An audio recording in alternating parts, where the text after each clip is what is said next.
I'm getting that. What is your favorite color? Oh. Green. Because it's envious.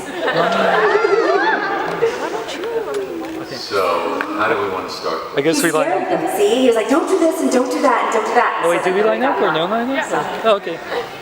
Hello. I just retweeted our picture. I know! I was about to say, she's I was awesome. right back there retweeting it. I know. Around here. Follow her on Twitter. She is awesome. Well, first off, I want to say thank you guys once again for coming to SacAnime. It means so much, and you guys are such an inspiration. Just generally the most wonderful people in the world. Thank you. And we love you guys. I was going to say, anyway. If you guys could cosplay as any character that you voice, who would you cosplay as? If we could what? Like cosplay, like dress up. Dress in costume in public Like to a a convention. costume of a character. I was Azula for Halloween and I scared the crap out of me. I was Azula, one of my characters for Halloween. And I made a really cool costume. It had the little collar, which was really hard. And my hair, I happened to look kind of exactly like Azula, kind of. So it was kind of easy. I put like a bunch of hairspray in my little tendrils and scared the crap out of little kids. My funniest costume experience was I do work with foster kids on weekends, and they live in this village east of LA called Child Help. And some of the kids, the younger ones, found out what I do. That I'm Batman. It was like, so cool, you're Batman! So they begged me for the Halloween festivities to wear my work clothes. And I tried to explain to them, I'm the voice. And they said, oh, come on, you have a cape. Wear the cape. So I went to a costume shop on Melrose, and I bought a Batman costume, a really cool one. And then I thought, well, I can't get there and go into a bathroom and change into it. That would kill it. So I had to arrive as Batman. So I put on the costume at my house, and I get in my Volvo station wagon. The kids are like, God, the Batmobile sucks. And I'm driving on the 10 freeway east of LA to this village of Child Help. And it was, really early in the morning on Halloween day, and these truckers are going by, These guys are leaning out and go, hey, Batman! Tell Alfred to wash your car!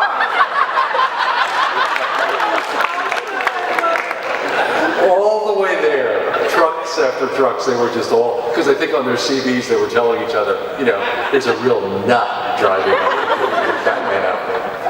So I got there and I got out of the car and they came running down the hill at me, and it was so cool that I wore my work clothes. Isn't that funny? It's a funny Batman story. I scared a kid on Halloween because I was Emily. The little boy walked up in his Clifford costume, but we have this really long driveway, and so his mom was standing at the end of the driveway. And I was like, oh, he's Clifford. So I was like, Clifford, where are you? You want to hear a story, don't you, Clifford? And the kid just like, and ran back to his mom, and she was like, what did you say to him? What did you say to him?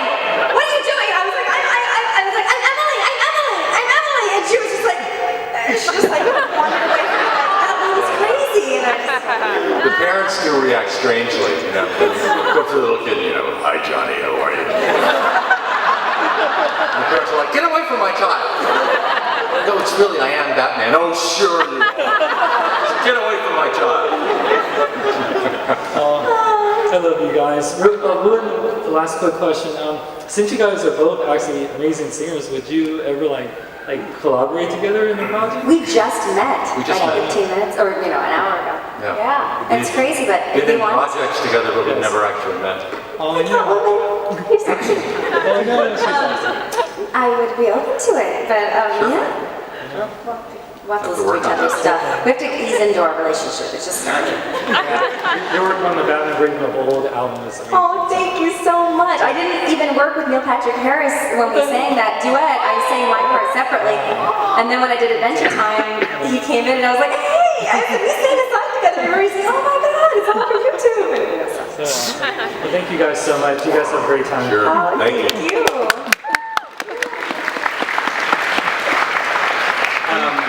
I was curious as to what your favorite or most memorable, funniest something experience was during voice acting. Doing the voice acting.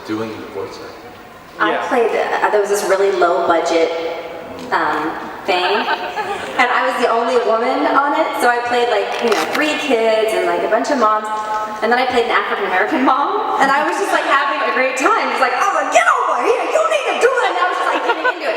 And then the man who played my husband walked in, the African American man who was playing my husband, he was in the booth, and then I just kind of like started calming down a little bit.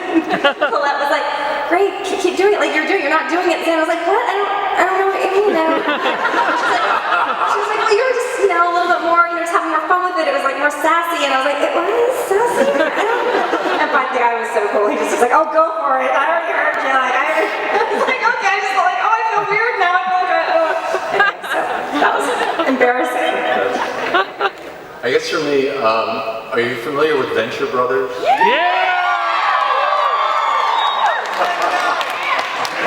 Well, I didn't know what I was getting into when I moved back. They had sent the script and I hadn't gotten it. And I said, sure, I'll do it. It sounds like fun. And I get there and I got there about 15 minutes early and I'm looking at the script and I realize it's a superhero. They wanted the Batman voice, but it was all this sexual double entendre with the boy Wonder. And I thought, oh my God. Warner Brothers is going to kill me if I do this. I can't do this show. Thank God I'm here a half an hour early. So I said to one of the receptionists, and I said, I left something in my car. I've got to run outside. And this is Manhattan. No one has cars, right? She's like, your car? I said, yeah, I'm parked down the street. So I go downstairs, I'm down the street, and I'm walking towards the corner, and I think, oh, Kevin, you're an actor. Actors can do anything. You can do this role, just do the role. So I walk back towards the building, and then I think, Warner Brothers is going to kill me if I do this role. I can't do this role. So I go back toward the corner again, and I get to the corner, and I think, oh, where are your balls? Come on. Do it. Just have some fun with it. Go back. So I go back, so I was back and forth, back and forth. I thought, screw it. I'm just going to do it and have fun. So I get up there, and as the elevator doors open, 2 of the writers are standing there. And one of them looks at the other and goes, you owe me $20, you came back.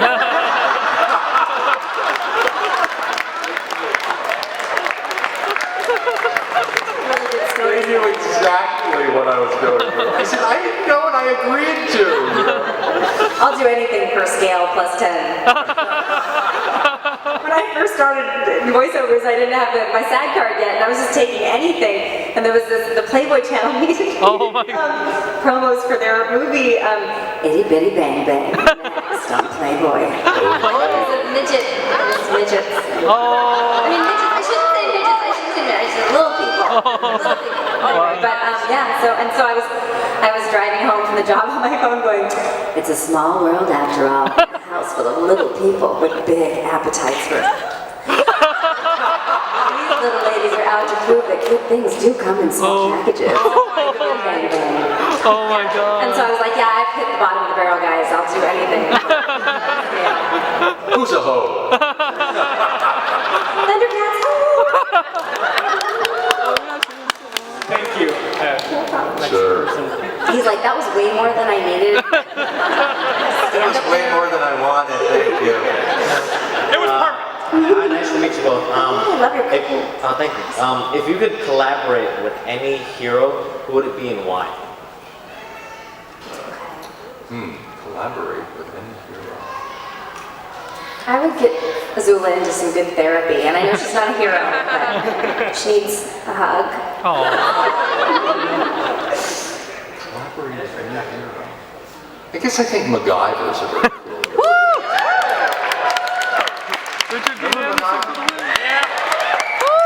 Because Batman is kind of an extension of MacGyver. Yeah. He doesn't have any superpowers. Yeah. He has to create weapons and ideas, he's very human. And I think that's really kind of cool. So, I like MacGyver. Okay. And then just another thing. For yours, Batman, or Catwoman personalities, would you rather be the person they are or their hero personas and why? Would I rather be like... Like their personalities as hero and person?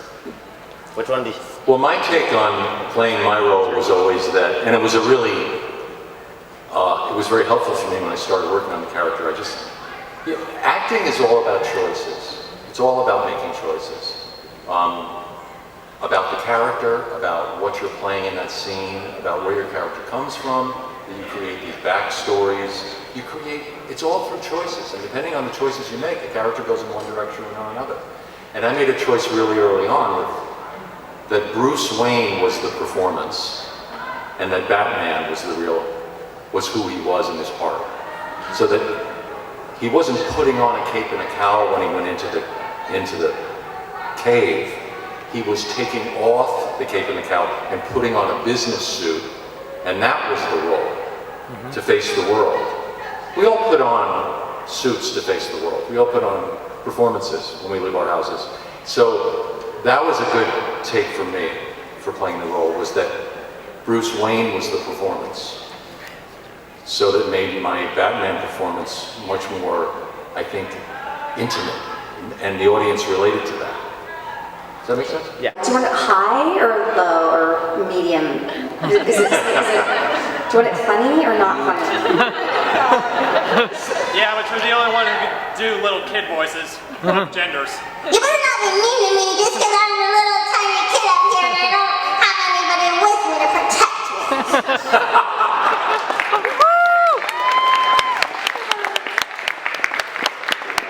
Oh, little girl.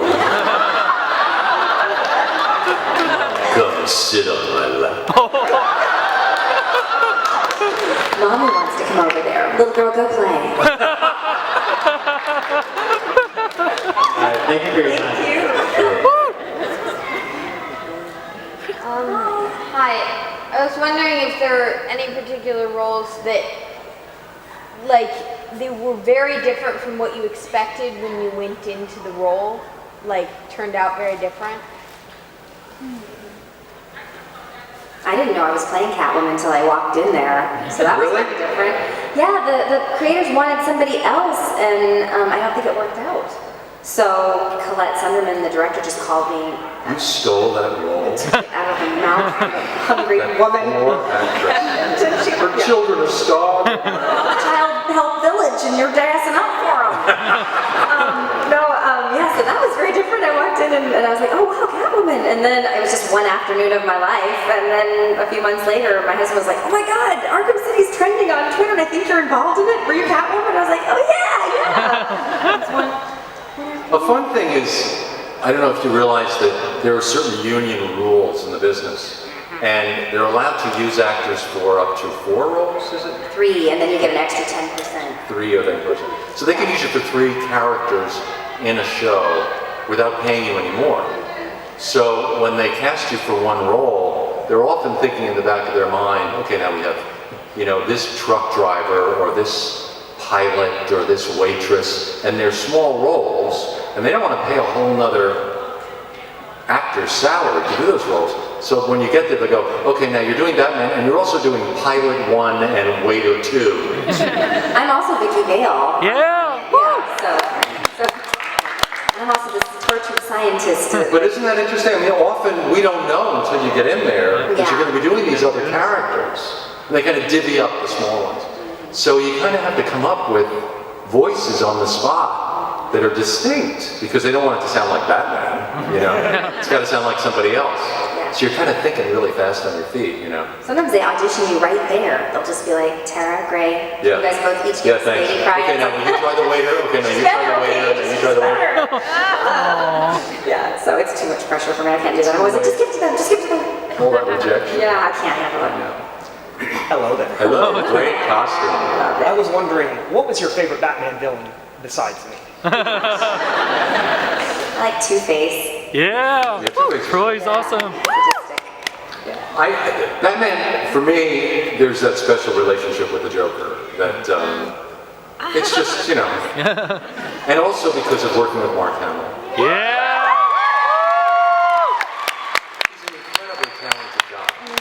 He kind of, when this thing takes over him when he's performing it, and his face is his mask is like rubber, and he And, you know, he's like devouring the microphone when he gets out there. And the laugh comes out and he really goes off.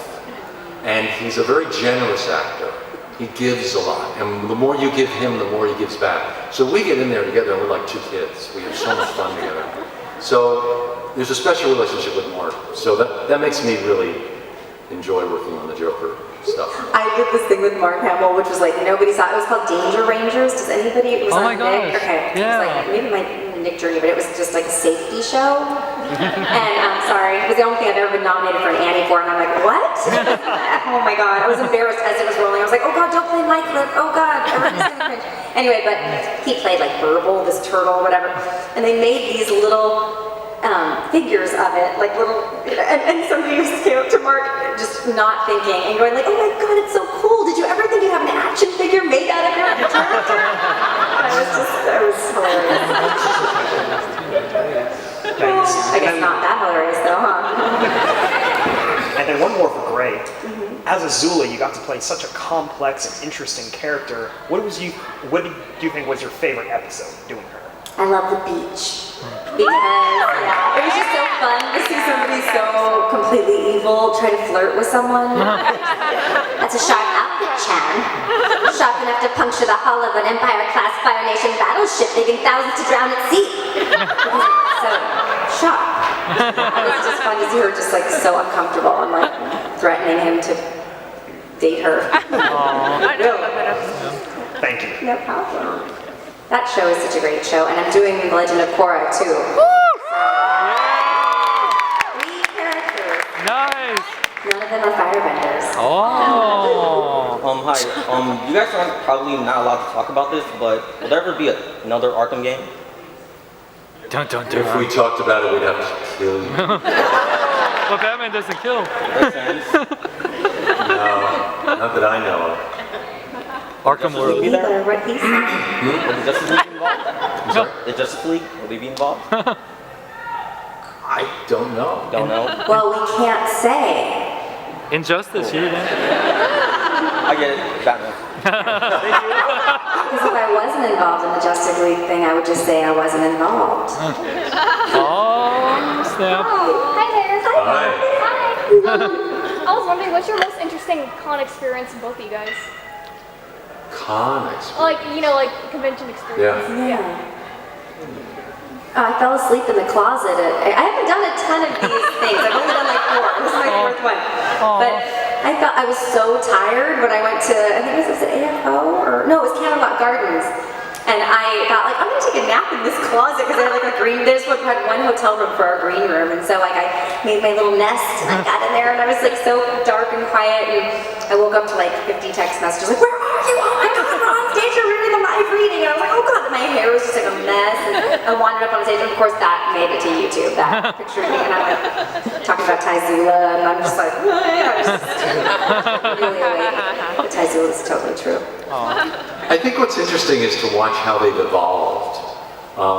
The first con I went to was in like the early 90s, and it was San Diego was the only place that did them. That was where they started. And it was really to promote shows. And we had started, Batman the Animated Series had started recording in 91, and then was on Fox primetime in 92, it started. And then maybe like 94, Warner Brothers asked me if I would go to this thing called a Comic-Con in San Diego to promote the show. And it was really small. It was, by today's standards, it was small. And it was more like a trade show. There were a lot of tables set up, but it was much more of a trade show, and people from the studios were there. There were deals being made. It was more of an industry kind of thing. And then it grew and grew and grew. And then I went to the first one of the first ones in New York. And that was interesting. There was such a difference between the East and West Coast in terms of cons. New York's was in a place called Gotham Hall, which is like this old New York Chelsea Convention Center with beautiful ornate balustrades and stuff, an old building. And everyone there was dressed in black. And everyone was from Brooklyn or the Lower East Side. And they were all artists. And, it was very New York. It was very downtown.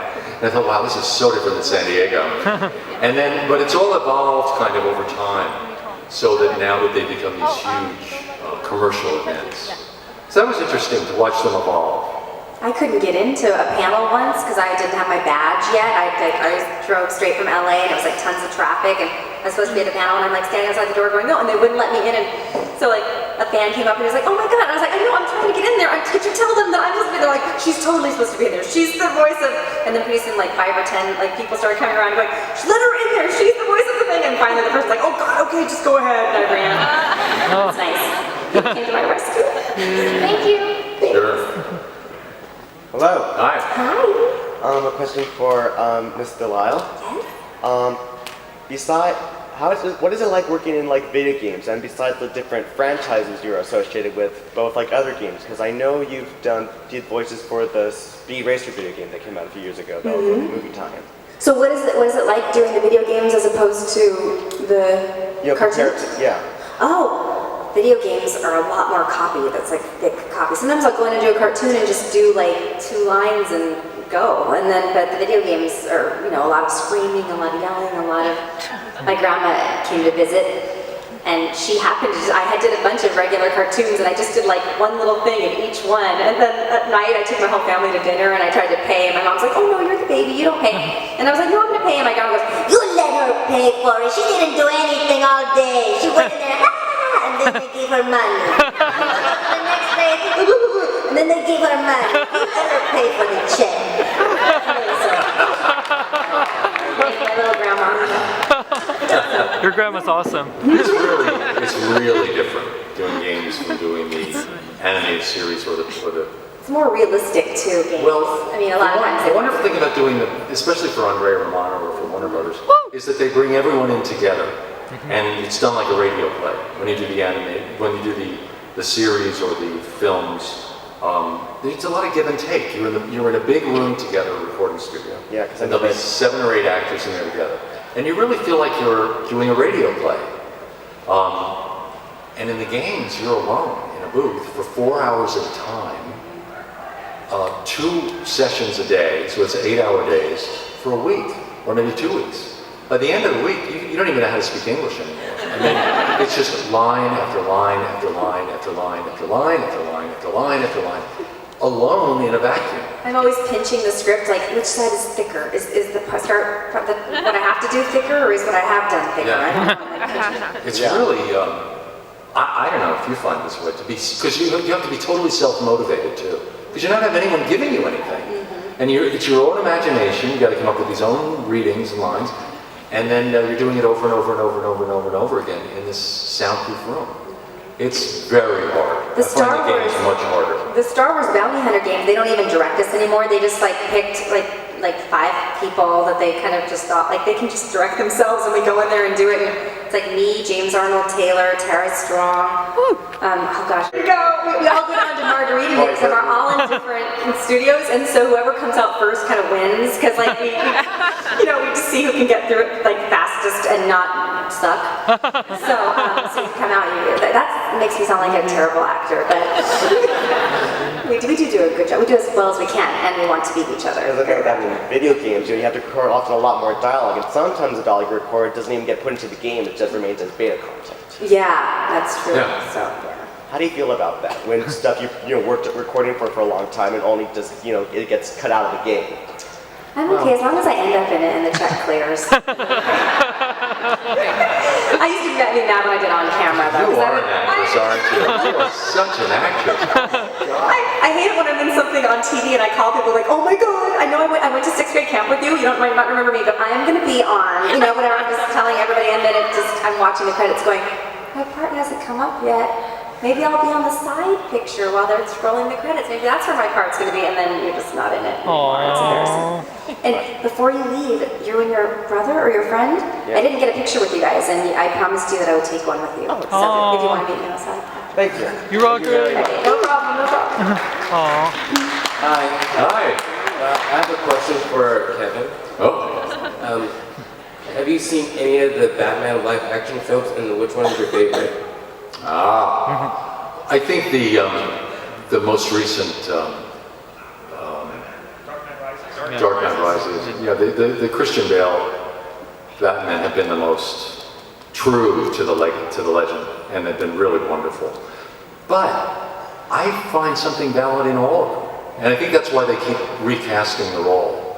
Because different actors bring different things. And I know everyone has lots of opinions about, who's the best and who's the worst and everything. But I think they've all been interesting. The earlier ones were a little more cartoony. They were broader. But that was an interesting vision. Because, let's face it, it was a cartoon originally.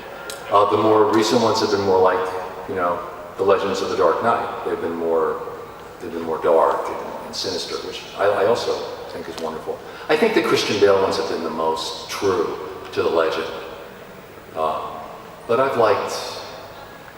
liked all the different actors who did Batman. They've all been good. I like Christian because he yells at people and he's really mean to people. Where's the trigger? Where's the trigger? I love stories about people being a total jerk. I love stories about people being a jerk. It's just funny to me, like famous people. Who's a jerk? Basically on set. Well, I'll tell you something. I don't know if you remember. You guys are all young, but Richard Dreyfuss. You know Richard Dreyfuss? Yeah. Okay. He hit one of the. I'm sorry.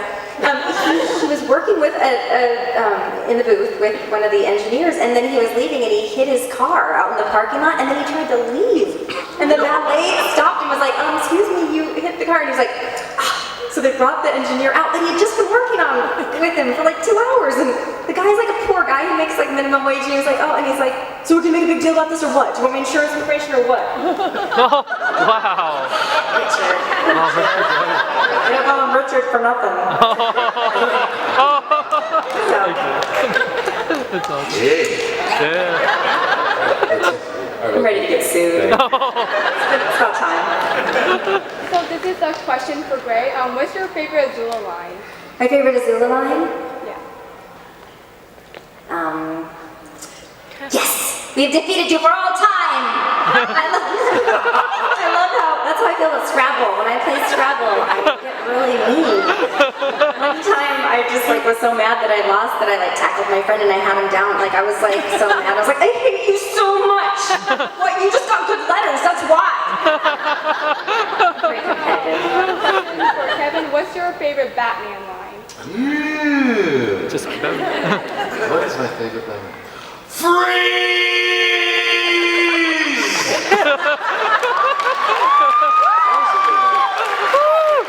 Remember that in Sub-Zero? Yeah. Well, my favorite line, actually, is a little inside joke. Got your turn. This is a little inside joke with Warner Brothers. Andrea Romano being a cool, awesome director. Yes. Early on, way back in the early 90s, I was goofing around with her and in the booth, and there's lots of a lot of fight sounds. So I was doing all these fight sounds and shit, and they wanted it to go down and down and down and down, but they wanted a little gasp at the end so the audience would know that Batman wasn't dead. It was like,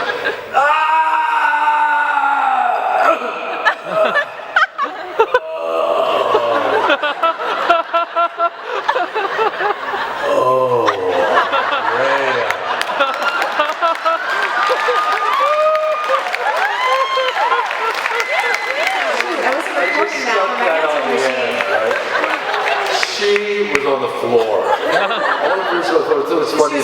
She was ready for me. So it became a tradition at Warner Brothers.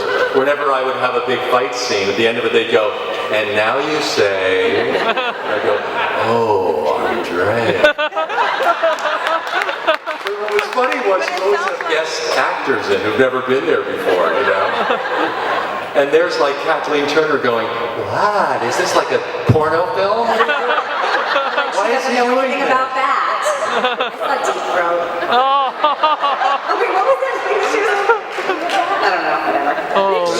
She was in a dirty movie. Not really that dirty. Let's talk about celebrities. And a horrible past. Hello. Hello. This is for Kevin. Since you are the one that's created the whole idea of having two different voices for Batman, because you have the Bruce Wayne and then you have your Batman voice, what do you feel of how Christian Bale did change his Batman, because in the first movie he didn't have the two voices, and in the second one he had two different voices. So do you feel that that was like an homage to you, or what? When I first suggested that to the producers back in '91, they thought it was a little too. I think it was. They were a little nervous about it. They were a little too actory. Because I came from a theater background. I'm like, oh God, we've got an actor. He wants to make it complicated. But I convinced them. I said, he's the richest guy in Gotham City. Everyone knows who he is. It's the George Clooney of Gotham City. No. No. That may have been a poor choice. You know what I mean? And he can't just put on a cape and cowl and everyone suddenly doesn't know who he is. I said, it's got to be more of a disguise than that. So let me play with the voice. And if you hate it, we'll re-record it, So that's where the two voice idea came up. And they loved it. So that's how that evolved. I think it's a lot of people have used it since then for that reason. And I think that probably Nolan and Christian Bale came to the same conclusion. I think everyone's come to that conclusion on their own. Yeah. I really do, because it makes sense to me dramatically that it's got to be more of a disguise than just a cowl. Copy deal. I think it's being nice. No, I don't think they copy. Because it really does, in a way. But it sounds, to be honest, and I know a lot of people feel this way, it doesn't sound organic. Yeah, no. It sounds like there are sometimes when actors make choices, they make them their own, and they just seem really organic, and you buy it. Yeah. Other times they make choices, and it sounds like someone else came up with the idea for them. And they just don't make them their own. Yeah. And I think that's a problem he had with that voice. It just didn't become his own. I don't think it was a bad idea. I agree with the idea. Yeah. He just didn't quite make it his own. And look, he's an incredible actor. Yes. And he's been an amazing Batman, Bruce Wayne. It's just that the voice, I agree with most audience people that it just doesn't sound organic. Because to me, it sounds like he was trying really hard to sound like you, but it's not working. Well, it does sound sort of like the cartoon voice, but it just, he just didn't make it his own. Let's talk crap about him. What don't I think he's an incredible actor. I love Christian Bale. I love him. He's a great actor. Let's talk about his freakouts. Oh, Terminator, he freaked out. It's like, what don't you understand? Love you guys. Yes. Hi. I'm sorry, I'm starting on this. Since you guys gone through this for so many years, and I gotta ask, it's kind of a two-parter. Did you ever get captivated into your character, and did the games actually make it worse? Okay, let me handle this. Yeah. Just kidding! What you just said. I want me to, because I'm stuck. You go first. What was the question? Did you ever get stuck in being Batman and Bruce Wayne, and did the games that were actually made make it even worse? Like you actually became Batman for a moment? Stuck? What are you talking about? No, I've never been tempted to be Batman. I play mostly bitchy characters, and I'm super sweet in real life. Yes, you are. We love you. We love you like that. That's interesting. That's an interesting I'm the sweetest bitch you've ever met. No, that's an interesting point, though, about actors, don't you think? Yeah. Some of the worst villains, some of the actors who play the best villains, and that you think of are the biggest jerks, are the sweetest, nicest people in the world. Off camera. No, really. And the reverse is true. Many of the people who play the sweetest, nicest, sugary actors, characters, are the biggest bitches off camera. So one has nothing to do with the other. Did you hear that story? There was an actress. I'm just gonna say who it was. You might not even remember her. She was married to Jim Carrey. What's her name? Jamie Lauren Holly. Lauren Holly, yeah. Okay, this is just a costume person told me this story, and I thought it was funny. They said that she was like really mean to them. I'm sorry. She was really mean to the costume people, so to mess with her, they just started taking in her pants like a quarter of an inch like, every day. Yeah, and so she would like be putting her hands on like, I'm tired. I didn't even eat yesterday. God, and she was just like every day she was getting fatter and fatter. They were screwing with her. Oh, wow. That's what you get for being. You have to be nice to the wardrobe. Yes. They can make you look really bad. Thank you. Sure. Let's talk about Lauren Holly. Yes. What's she doing? I'm staying on your good side. On your way to becoming a voice actress, was there anyone you looked up to? No. No. Tara taught me everything. I mean, she was doing it since she was a little girl, so I met her at my very first session for Rugrats. Oh. And she was like, sit by me. And so, I mean, I've been doing voices since I was little, just nobody was recording them. Crazy lady. And so I was like 22 or something, and I had a car accident on my way to the job. Oh no. And I had this guy like drive me to the job. I was late, 25 minutes late to Classic Shuko. And Tara was really nice to me. She's like, oh, good, we're gonna do Rugrats together, and where are you from? And she was an old pro by then, so. But I also grew up listening to June Foray and all those great people, Daz Butler and those people. So I was sad that I didn't get to do Scooby-Doo with Don Messick. Oh, He yeah. had just stopped doing Scooby by the time I became Daphne. So, Oh. but I love Frank. Frank Welker still does. Yeah, Scooby. Frank What a jerk! Oh my God, you were so nice. He's like one of the nicest people guy in the world. Yeah. And unbelievable. I mean, you would swear there's a cougar in the room. You know, that kind of thing. Just the voices that guy can come up But he with. hit my car. I feel like kind of an imposter half the time when I'm in there because a lot of these people are just so talented at doing so many different kinds of voices. And Batman was the first thing I auditioned for as a voiceover. Isn't that wild? 22 years later.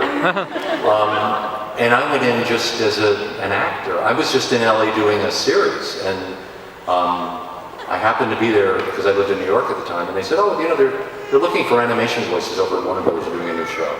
So I didn't have the whole bag of tricks that a lot of these voice actors had. I was just doing basically a stage acting job, making a stab at it. And then I kind of learned as I went along. So there are lots of different ways of getting into the business. Some people come in it through theater, some people come in it totally through commercially. Some people are really just voice actors, others are stage actors. There's different kinds of ways of coming in. I was doing theater when I was young and all the way through college, and when I got to LA, I didn't want to just play the 22-year-old woman. I wanted to do like all the things I was doing in theater when I was playing old ladies and animals and all kinds of crazy things. But on camera, they won't let you do that. No, so I was like, where do you do that? So I was so glad to get in cartoons because now I'm able to play all kinds of animals and old ladies and kids. Yeah. But funny audition stories, it made me think of a funny audition story. I have a very funny audition story. Yay. Now, when you go Your stories, you got some really good stories. I was thinking about this are really good. Whenever you do a sitcom, it always comes down to about 3 or 4 actors for each role. And then those 3 or 4 actors are brought to the network. And there's a small theater within the CBS executive offices or the NBC executive office or the ABC executive office. And they have a little theater in there. And they have you perform on a stage for all of the president of the network, the senior vice presidents, all those people, and each of them get to vote on who gets the role. It's called testing for the network. You're brought to the network to test. And to get to that point of testing, you've already signed your contract, so they know how much it'll cost, that you've already committed to 3 years or 4 years. So you're already stuck in a deal. So you're like this close to getting the role by the time you get there.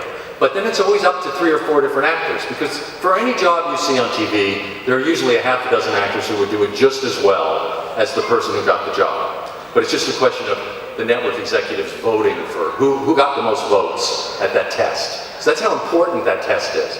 So I was being brought in to test for a show, and I'm driving my Volvo station wagon, and I had just gotten, I had 2 dogs. I had a black lab, and I had just gotten a Vizsla puppy. Vizslas are the most gorgeous dogs in the world, with like Hungarian hunting dogs. They have so much energy. So I couldn't leave them in the house because I was afraid this puppy was going to destroy my house. So I put them in the car.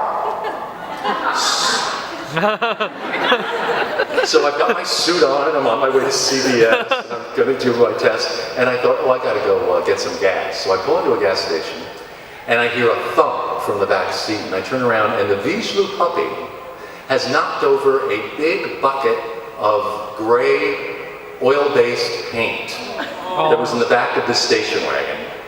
And I'm thinking, oh, I got to get it out of there. I got to get it out of there before the dogs get in it. So I get back there and I'm picking up the cardboard box that it had fallen into, and I realize too late that the Delisle puppy has chewed the bottom of the box out. Oh no. So as I pick it up, the bucket splatters on the ground and pops open and goes all over my shoes and my pants. Oh no. Gray paint. Sorry. I'm 10 minutes from CVS. And I'm thinking, what am I going to do? What am I going to do? I got to go. I'm meeting the president of the network in 10 minutes. So I clean up the mess. I put it in a garbage can. I say, you bad dog. I get the dog in the back of the car. I'm driving to CVS and I think, I can't go to CVS like this. I have to go home and change. So I turn around and I'm going back towards Laurel Canyon. I get 2 blocks and I think, I don't have time to go home and change. I'm going to go back to CVS. So I go back to CVS. And then I get down to the bottom and I go, I can't go like this. I've got to change my clothes. I start going back up to Laurel Canyon. And my agent's calling me on the phone and says, it's 5 minutes till time. Are you at CVS yet? I go, okay, I'll go. So I pull into the CVS parking lot. I leave the dogs in the back of the car. I'm walking up to the plate. People are looking at me like, why is that guy weird, so strangely dressed? It was gray paint all over my pants. I go into the lobby at CVS and the guard says, can I help you? I said, well, I'm here to test for, Mr. Whoever it was. He said, oh yes, your name's on the list. Go right upstairs. So I get up there and I ask them where the men's room is. I get to the men's room. I go in and I'm taking off my clothes and I'm cleaning my pants in the sink at the CBS executive men's room. Oh. And they had a blow dryer and I'm blowing the pants. Oh, and they're standing there in my underwear and these executives are coming in.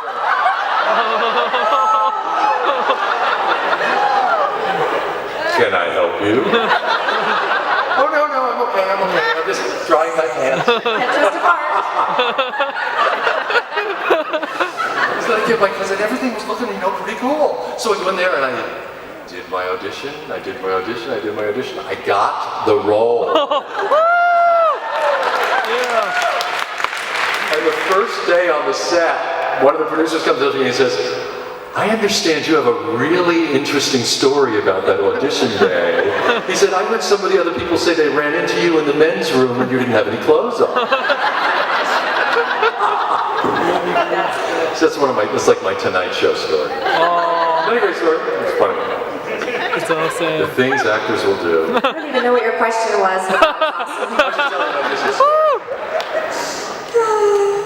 For my last question, is there anything you like to do in your spare time when you're not voice acting? What do you do? I have a terrible slot machine problem. Oh no. It started out like I take my grandma to Vegas and it was like, oh grandma, you go ahead, and then pretty soon I was like, I'll put a nickel in there. And I was like, I'll put a dime in, and now I'm like, $5. I gotta get the Wheel of Fortune. So yeah, I have a little problem. But luckily the slot machines are very far away from my house, so it would be very poor. But I love antiques and I like to embroider and just like really cool stuff. Really edgy things. I'm like an 80-year-old woman. I like to slot machines, embroidery, and seize candy. Oh. Candy ever. I like to do carpentry and I fix up old houses. I've been doing it for Nice. We've got a lot of houses. It's fun. It's really, acting is such an abstract thing. You really have nothing to show for it. But if you, plaster a beautiful wall and the mudding is perfect, the beading is great. I love all that stuff. I love to fix old houses, but I hire people like you to do it. I used to date jerks that had nothing going for them, and I'd fix them up, and then they would go off with these other girls, and they'd have these like great boyfriends. No. I was like, I fixed up your boyfriend, and then now you have him. Good for you. So I started getting crappy houses and fixing those up, and then you can resell those. Yeah, exactly. Hey, Hi. I have like 2 questions. One is like, have you ever found yourself in like a situation that's like one of your episodes, and there was like too uncannily like that? Well, I was raised by my 80-year-old grandmother, so I really identified with Frankie Foster. When I was reading the spec for Frankie Foster, I was like, this is me! Oh my God! Me and my grandma are like this, and she raised me, and we had all these crazy characters in our lives, and I need this part. Escorted me out. I think actors are always drawing on their own experience for any role they play. You have to. That's all you have. Your own life experience. I relate to Bruce Wayne in many ways. I had a very complicated relationship with my father. I ended up taking care of him when he was an old man, but we didn't talk for many, many, many years because he was a very difficult guy. And you draw on that. There's a whole dynamic that Bruce has with his father. So that fed me. And then the second one was, how do you guys think a conversation between Azula and Batman would go? It's a sharp outfit, Batman. Get your hands off my tights.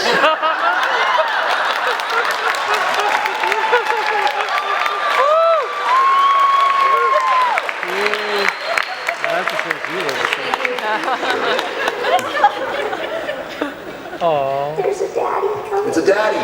Don't wake him up. How you doing? I have kind of two questions.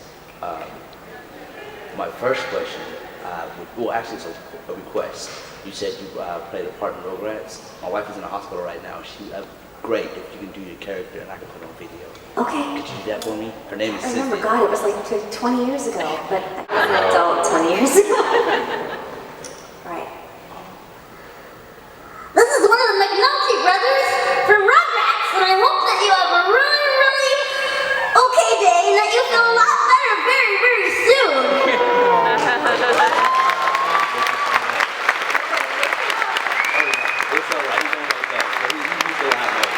My last thing is, I'm a site director for an after-school program, and I would like to see if you guys can make a comic, kind of like telling the kids whatever they want to, and as long as they practice and they try hard at it, some of that nature, if you wouldn't mind. No, I don't mind. Thank You're going to record it? You want to do it first? Just to encourage the kids that he works with after school programs to follow their dream. Like in your voice, like in your like Batman voice. That way they'll know who you are. I guarantee it.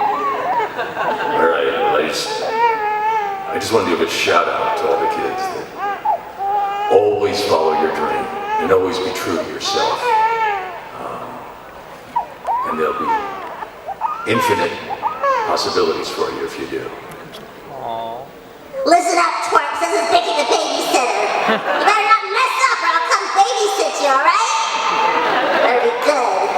And just find something you're really passionate about and try to make money doing that. And it won't feel like working at all. Like babysitting, that's my passion.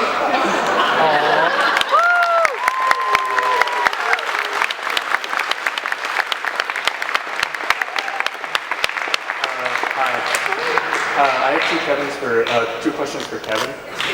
No, go ahead. We love you, girl. The first one is, how do you feel about Mark giving up his role as the Joker and just filing it away? I didn't know he was going to do that. And I hope he wasn't serious about that. I don't know. Yeah, he's fine. Mark's a very complicated guy. He's almost borderline genius. He's very complicated. He's very talented.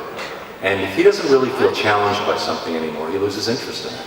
And I think it's just that after doing it for 20 years, he just didn't feel as challenged by it anymore. But I know he loves doing it. And I know he loves working with me. So I don't know. I don't know how to answer that because I don't know whether that's going to hold. Because it came out of left field. I didn't know anything about it. Andrea called me. She said, have you heard what Mark just announced? That they didn't know anything about it either. So I hope it's not true because he's brilliant at it, and I know the audience loves him. Yes. But people just they need periods to get away from something sometimes for a while. Like when we did Batman the Animated Series, everyone said, why did they stop making them? Why did they stop making them? Because they were the most incredible things on. And it wasn't that Warner didn't want them anymore. Warner wanted more. But Bruce, Tim, and Paul Dini just were burnt out at that point. They just needed to take a break and, you know, sort of stretch their legs on something else. So I'm hoping that's what Mark is doing. He's just stretching his legs on something else for a while, and they'll come back to it. It'd be embarrassing though when he comes back. It's like, I was just kidding. Yeah, I just wanted more money. I'm suddenly inspired by that check they just cut. And the second one is, what was the darkest thing related to Batman that you ever acted in? Like, what do you think had the darkest storyline that you liked the most? Well, the darkest storyline, I think, was the show that I think was one of the better shows. Well, my favorite show, which was Perchance to Dream. Yes.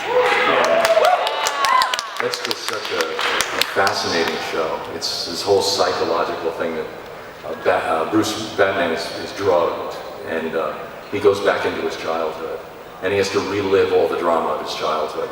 So I was playing Bruce Wayne in Batman, and I was playing young Bruce Wayne, and I was playing Bruce Wayne Sr., and then Batman drugged. Wow. So all different 5 voices had to be distinct but related. So he got 20% extra. I got lots of money. I don't think it was. No, but there was also an episode that was just all about me. So I was really happy. Actors, what do you do? Thank you. Sure. Hi there. I was wondering if there's any memorable bloopers from when you were voice acting. Oh boy. Well, there are always memorable bloopers. Yeah. Well, when Chris Zimmerman, the director, she was telling, I don't know if it was me or somebody else, but she was saying, it's like, what the line was, like, you're not going to do that to me. But the other person was like, you're not going to do that to me. And she goes, no, I need you to go down on me.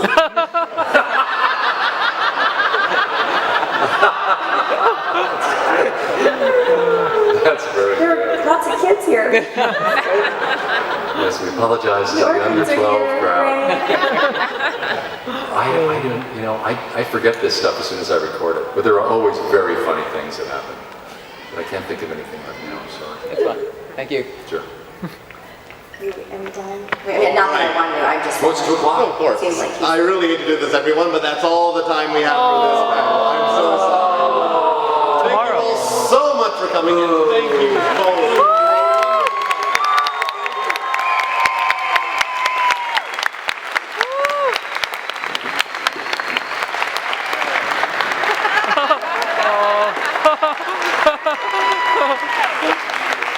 Best panel ever!